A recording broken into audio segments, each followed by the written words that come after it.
key marketing strategies for real estate investors that are investing in real estate. There's some most important things that you should be doing when you are investing in real estate. And one of the most important things you can do is marketing. And today I have a really good buddy of mine on the line, Jason Wright, that specializes in marketing specifically for real estate investors and capital raisers so that they can actually get the resources they need to be able to do real estate full time. So welcome, Jason. Thanks so much for being on the call with me. I really appreciate it. I'm excited to have this call because I've dived deep into the marketing side, and you specialize a lot in this, have been doing this for a long time, and focus on the different aspects of marketing, and you're a real estate guy when it comes down to the marketing, and work with a ton of different people in that space. So I'm excited. You helped me out with my campaigns and things like that, so I'm very appreciative of what you've been able to do for me. So can you give everybody a little bit of background on your experience and what you do for real estate investors on the marketing side, man?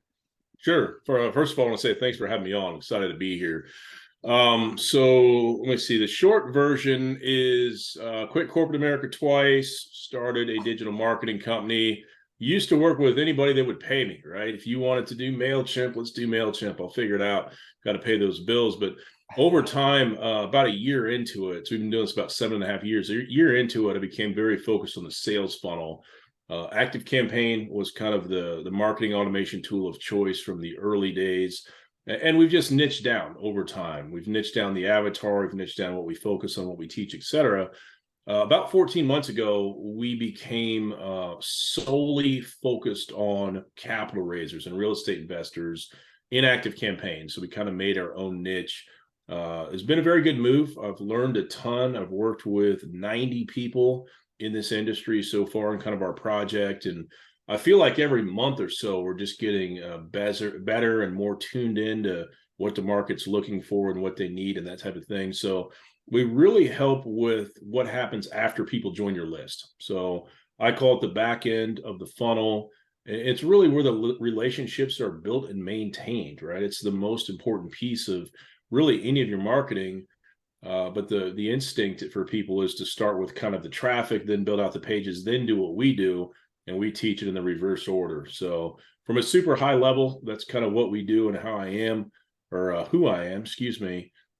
So yeah, I'm sure we'll get into it more as well. Yeah, it's really important because a lot of people think, you can get tons of leads in, and a lot of people go out and, focus on the lead development, right? The social media marketing, the outbound marketing aspect of that, or the networking. And none of it means anything if you don't actually have the back end dialed in, right? You're just being super inefficient and not able to follow up correctly, not able to get people closed on your project, or, raising or bringing in the capital and actually getting them to write a check for you for your actual projects. Or even on the sales side, when people are marketing to find properties, if you don't have that back end dialed in, you're just wasting your money in the first place. And it's super important to make sure that you have that back end dialed in first, with the nurturing campaigns and sales campaigns and all of that dialed in before you even start to bring in leads. Because I swear that if I tell people more about this, it's gonna just hurt me, because I've told people over and over again,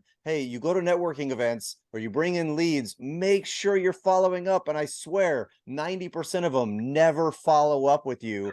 And it's like, that's the biggest issue, right? It doesn't matter how many leads you're coming in if you're not following up on the back end correctly and not continuing to develop that relationship and add that value, which is what I love about what you focus on. Because everybody's out there, all the marketing gurus out there, they're like, oh yeah, we'll get you X amount of leads coming in on your, on your business, and get you all the leads you need. And you're like, that shit don't matter if you don't have everything else dialed in. So, I really appreciate that side. And so can you talk a little bit about, when you're helping clients on the capital raise side, you're primarily focused on the investors that are going to be funding their deals and coming in, as far as what their goal is, right? To bring in, is that the typical client that your clients are going after, those higher level investors?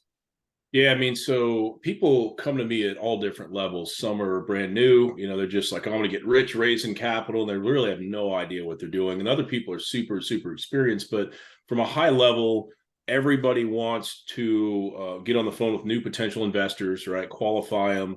Now we're having conversations, are they 506B, 506C, and we have different processes for each.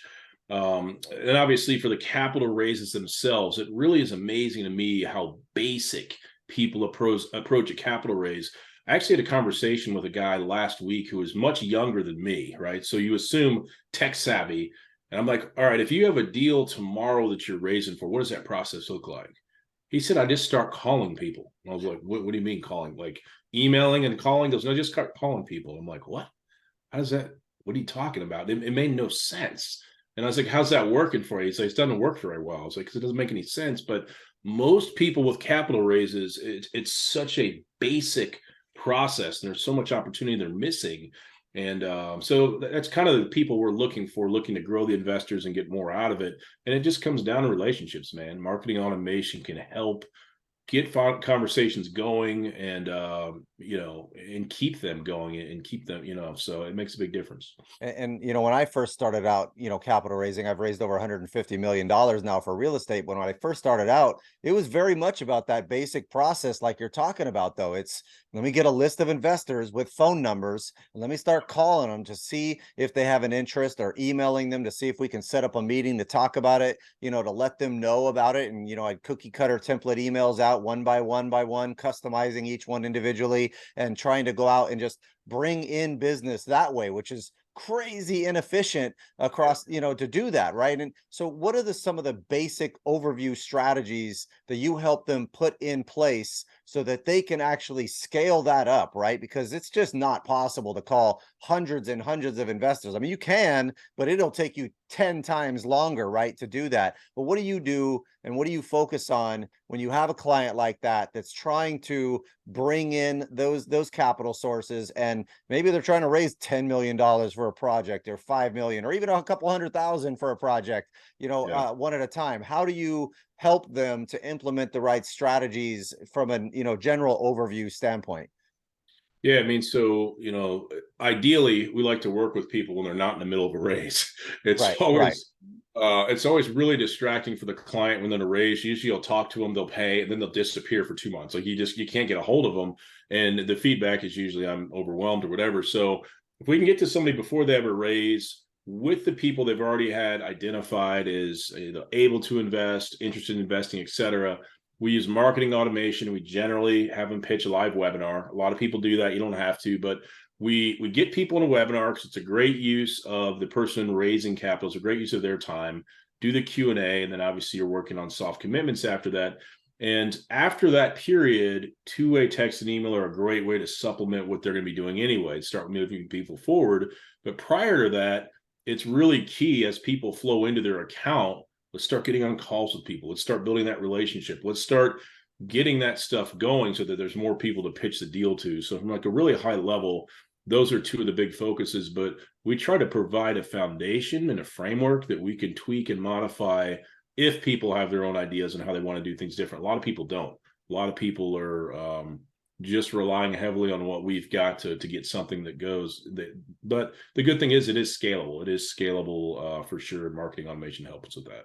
And I think one of the biggest keys you're talking about here is, yeah, you can go pitch a webinar and pitch your deal, and then, try to follow up with them afterwards. But if you have a bunch of people in your database that you've met over a period of time, they go into your database, and you're not nurturing those people before you start your pitch on your webinar in the first place, or before you start your capital raising efforts on that, then they're basically cold leads to you again, right? They've forgotten about you. They have no relationship to you. You haven't been adding value to them at all. And so being able to go through and continue the nurturing, continue the development of that relationship over a period of time, and the value add where you can continually teach them, show them what you're doing, build that authority before you start your raise, gets you to that next level where, yeah, now they have already built the trust. Because I think subconsciously it's like, like 12 touches before someone actually feels comfortable and feels like they know you enough to Yeah. actually invest with you or work with you in the first place. And that's not even necessarily if they're putting in 100 grand or 50 grand or more money with you, which is a very big ask, right? So you need to be laying that foundation first before you're even coming out with that webinar in the first place, and making sure that they are nurtured up front, and then again nurturing after the fact as well, right? So and so is what's the actual purpose of this nurturing campaign, and how are you reaching out beforehand to develop that relationship?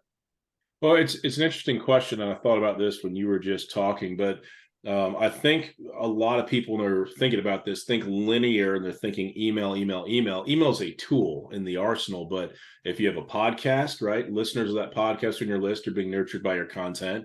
YouTube channel, Facebook groups, meetups, all these things are ways that people can continue to learn from you, interact with you, and get your stuff. So I know when you're starting off, it's overwhelming. Start with something, pick one thing and Mhm. keep doing it, but giving people an environment, whether virtual or physical, to do that can help with nurturing as well. The other thing I was going to say to you is the touch point thing is interesting. Can I share a quick story with you? Yeah, please, that'd be awesome. So last year I was sitting here and I called my wife in the room and I was like, how many touch points do you think it makes from the time somebody books a call, or how many does it take from the time somebody books a call until they buy from us? My wife's like, I don't even know what you're talking about. I was like, all right, I'll guess. I think it's 5. So I was like, I don't know what it is, but I started researching and I found out it was about 15 plus. And I Wow. couldn't believe it. I was like, okay, that's text, that's emails, that's confirmation emails. All those little things matter. People end up in my Facebook groups and YouTube and this different stuff as well. I just watched it. And I thought back to corporate America. And I had this boss when I was in sales. He said, hey, man, you want to make more money doing the same thing you're doing? I was like, of course. He goes, you need to contact your people more. You're only contacting them 3 or 4 times. And I was like, I'm not going to do that. I don't want to bug them. And I look back at that and I go, now I get it. Right. It's not about becoming more forceful, it's about staying top of mind. So Right. those touch points, you putting yourself on their radar, it's so important. It's so powerful. And my data tells me it makes me a lot more money when I do that. And for the investors watching and listening, it's going to get you more people willing to play, so to speak, because they're going to build up that know, like, and trust. So Right. And I agree 100% with the, consistent outreach, right? And like you said, those touches don't have to be email, email, email, text message, email. They can be the podcast that you just did, the YouTube channel you just did, the, YouTube short or the little short on Instagram that you just did. Just adding value, letting people showing other people that here's some education, here's some ways to help, here's some things that might help you with some of your pain points that you're dealing with in your life, and developing that I'll say campaign towards the people in your general network that you're going to be able to add value to over and over again. I still remember, I run a group called For Investors by Investors. That's a nonprofit organization that teaches financial education and real estate education, and we do live networking events every single month, right?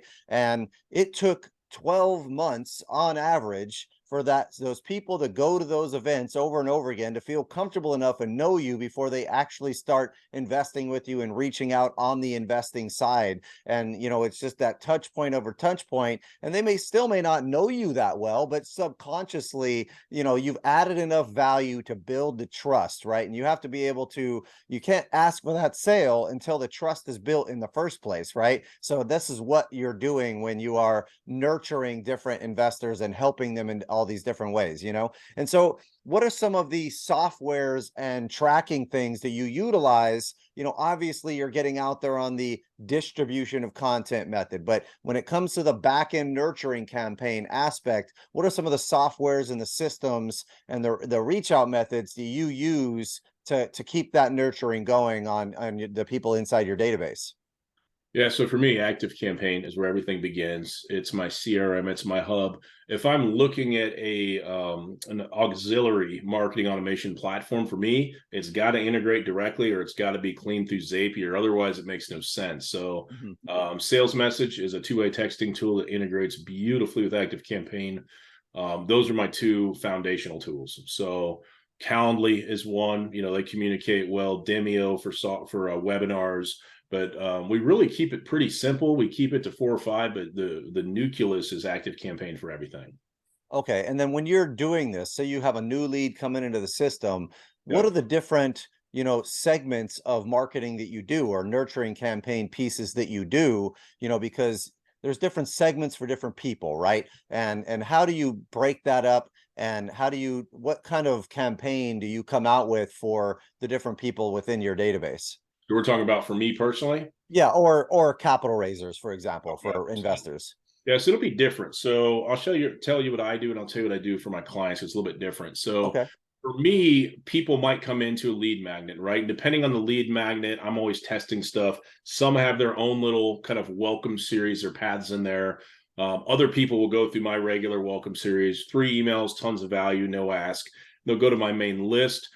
Most people that buy from me actually start the journey by booking a call with me, right? People don't think of that. Your calendar is a lead magnet. You're saying, I'll give you my name, my email, and a little info for 20 minutes of your time. It's the best lead magnet I've ever had because people don't typically try to reverse pitch me or waste my time. And if they do, I kill it, but it's very rare. So that is, I have a call with them. They get nurtured before the call and run through stuff. And then after the call, if they don't buy, they go into a 56-week nurture and it just keeps going from there. But on the client side, what I'll say is like, hey, if somebody comes in and they get a lead magnet or they opt in your newsletter, you can give them what you promised them if there's anything. You can run them through a welcome series. So you've probably got 5, 6 touch points at that point. And then you can put them into a nurture to book a call automation. Doesn't have to be real pushy, but here's the thing. If they're on your list, they have to have some interest in investing. Otherwise, Right. maybe they're just a curious neighbor or family member. Right, right. So we typically do that. Now, if somebody were to go to your site and fill out like an investor club form where they're real serious, we Mhm. skip the fluffy crap and we go straight to the nurture to book a call because these people may say, I have money, I'm accredited, I'm ready to go. You want to get those people on a call. So we try to tailor the path based on the interest. Obviously, if somebody signs right up for your portal, same thing. You're probably going to want to get on a call with them right away. So we kind of tailor it that way. But from a high level, that's our approach, right? So I typically tell people everybody should end up in the same place, should have a main list. It's going to be people who have invested, said they want to invest, in people that are quiet. And that kind of makes up your main list. So depending on the kind of deals you can do, obviously you market to everybody or to some of them. So from And a I high think level, I that's think that segmentation is key, right? Because you have people that are usually cold leads. Maybe they come in from one of your lead funnels, one of your hooks or something like that you've gone out in your distribution campaign, and they yeah. might go on your general newsletter list, but also on your list with regard to, your initial nurturing, right? Your initial value add play. And then like you said, the next segment is, hey, go into the book a call phase, right? Where you're saying, here's a nurturing campaign of 3 or 4 emails saying, hey, come book a call with us, get to know us a little bit better. Let's see how we can help you in this situation, right? Still not a sale, right? Just asking to, find out more information about this person. And then once they book that call, then they're in another segment of emails saying, okay, we're going to nurture to close, right? We're going to say, hey, we got a new deal coming out. Here's a new deal that just came out. Here's some examples of other ones that we just did. Here's a new one that just came out, for example. And then, of course, you have your current investor list that has already invested with you. And then they're going to be on a different nurturing campaign as well, where you're bringing out deals, but also making sure that they are properly nurtured and are remembering you, right? You're sending them your podcast, you're sending them your videos, you're sending them all your content to add value in between deals, because not everybody has a deal immediately that needs funded, right? And so you got a time lag in between some of these things. And so that's super important. And same thing when it comes to property acquisition side, you want to be able to have an email nurturing campaign and a text campaign, because people communicate differently, right? I still remember when I first started working with you on this, I got a text message from you right after our call saying, hey, I just sent you that email, just wanted to give you a quick heads up about it.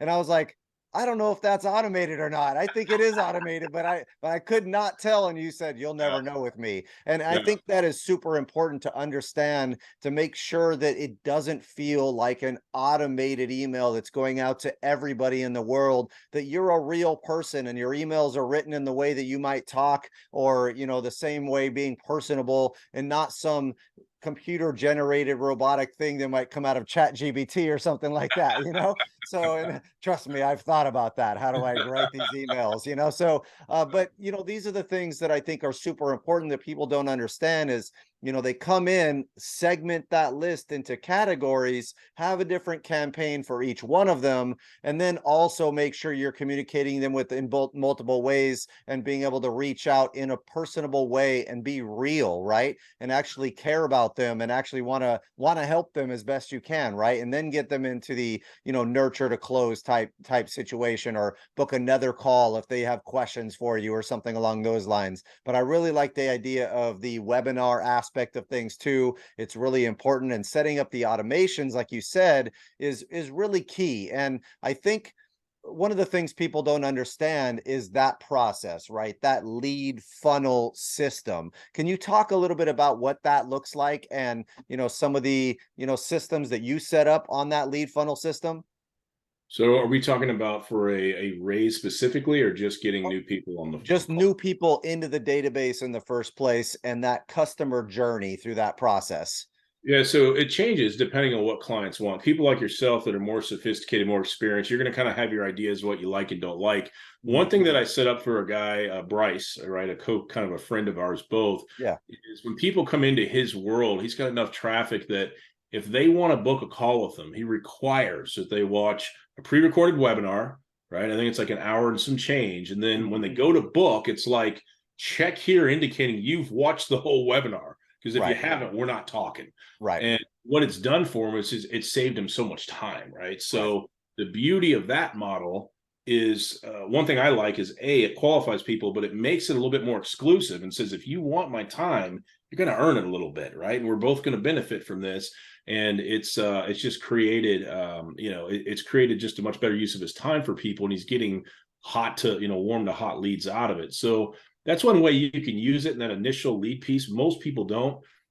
Most people are still in that I'll talk to anybody I can because I'm trying to make something happen. But I think as they get more successful, then they start going, okay, how do I protect my time better? Because I got all this stuff going on, and I only want to talk to people who are really serious. So um, So webinars you're live are great, but pre-recorded can be great as well. So what you're talking about is being able to do a qualification of those leads. For example, we had one of our borrowers for our lending business go post on TikTok, and it went a little bit viral about where they got the money, right?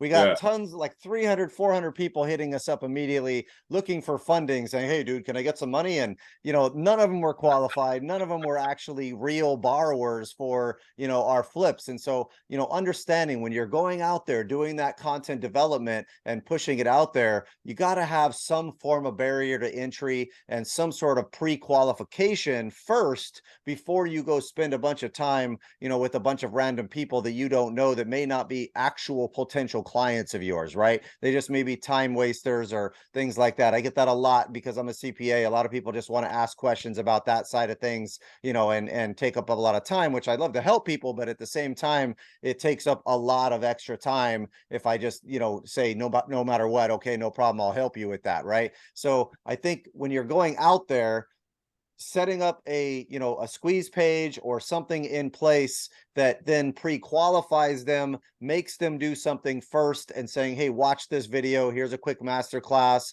if you're interested, answer these specific questions before you're able to set up a call, or maybe you just want to be part of our newsletter and get free information for a while or something like that first, would be an ideal situation. And what does that look like when you're going out there, you have your content coming out, and then it comes to, one of your next pages, and then one of your next pages? What are you doing from a, lead capture standpoint, from a qualification standpoint, and what pages do you need to be setting up before they get into your database? Well, even kind of answering that, even without talking about pages, make it even simpler. Like if you have a form or a calendar, the biggest mistake people make is there's no qualification questions, right? It's like, what's your name and email? Okay, you can book. Like, ask some questions so that if you get a call and you're like, I'm not talking to this person, cancel the call. And in Right. the notes, put, you're not ready, bro. And then, you know what I mean? So Yeah. having a form to do some basic qualification is going to save them time and you time. I mean, there's nothing worse than getting stood up or getting on a call that you're like, there's no reason for us to be talking.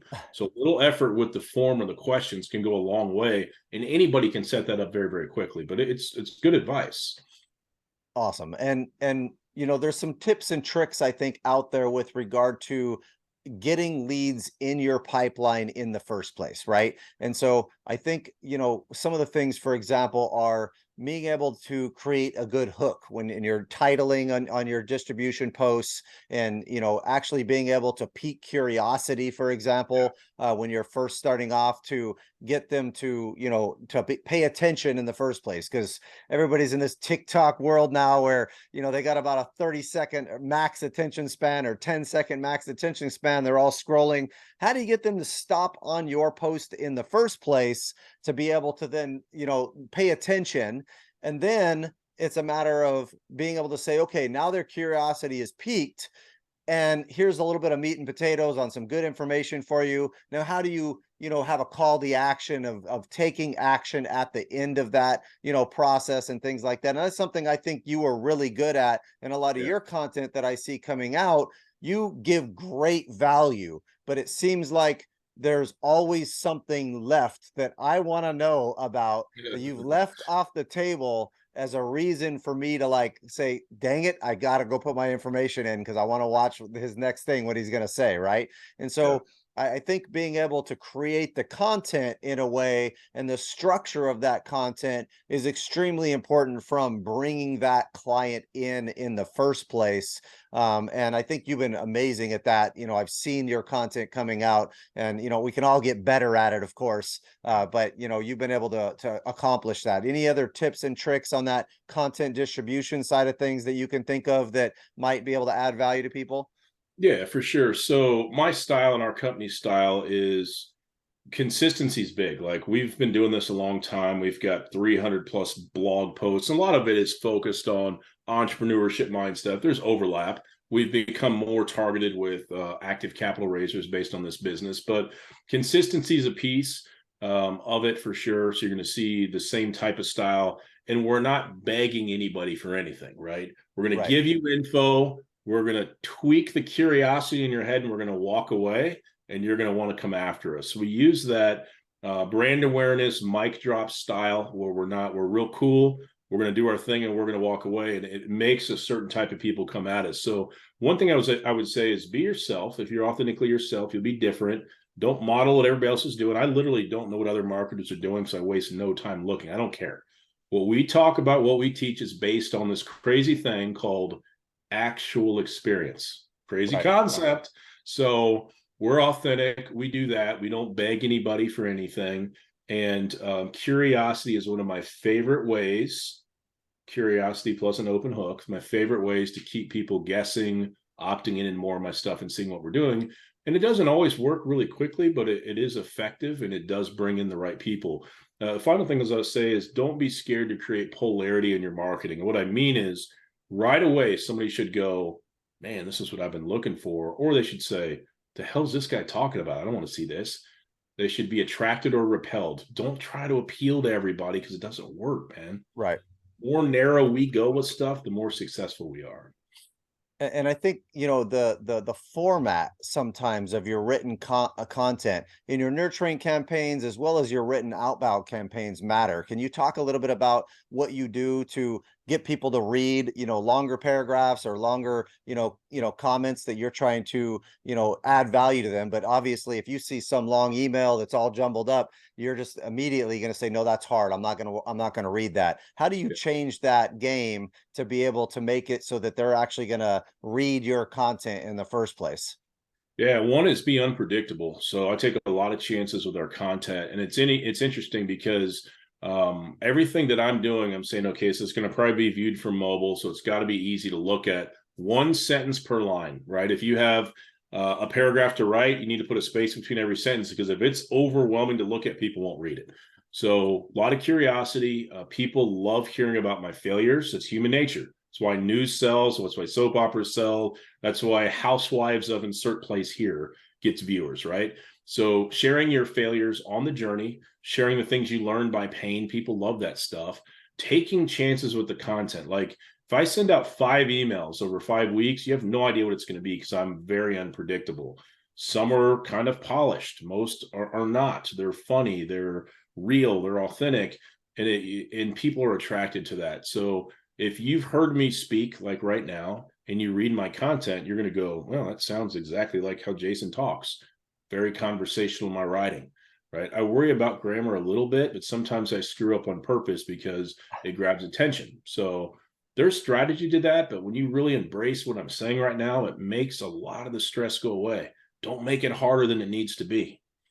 Yeah, I think that's really key because you see a lot of posts out there all the time where now they're a lot longer, they're spread out more, things like that. You see the way people's attentions are, and you have to be able to tailor to that so that that way that you actually get the point across. Because if they don't read it in the first place, what's the point in writing all this content or coming out with all this content, at all, right? So there's some underlying psychological things that you need to be doing and thinking about when you're coming out with your content that is super important to actually get them to read it in the first place, because they're never clicking on the next thing. They're never coming to you in the first place as a lead if they're not reading the content or taking in that content to then get that value from you. You don't have the opportunity to give them value if you don't have them, if they're not reading it in the first place. So this has been absolutely key, man. I really appreciate the detail that you went into with all of this stuff, and the nurturing campaigns you helped us set up with a lot of our stuff as well. Can you talk a little bit about how people can get a hold of you for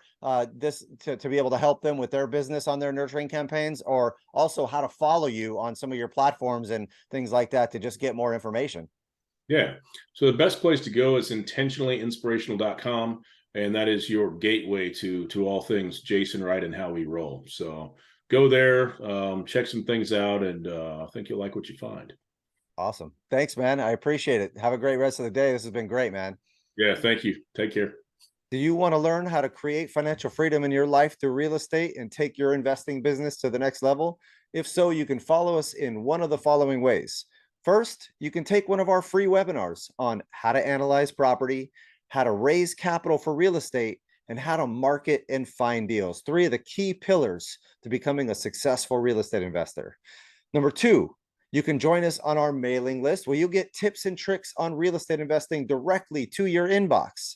And number three, you can take our 6-month real estate course that teaches you every aspect of real estate investing you can think of, and more importantly, create financial freedom in your life through real estate investing strategies that I teach. If you want a master's in real estate in 6 months, this course is for you. We're going to go over how to raise money, promissory notes, syndications, fixing and flipping, buy and hold investing, tax and legal structures, self-directed retirement accounts, financial education, how to run a business, how to market and find your deals, and most importantly, how to create that financial freedom in your life so that you can stop trading your time for money and create passive real estate cash flow that you can live off of. If you're interested, go ahead and click on one of the links below, and I look forward to seeing you guys on the other side.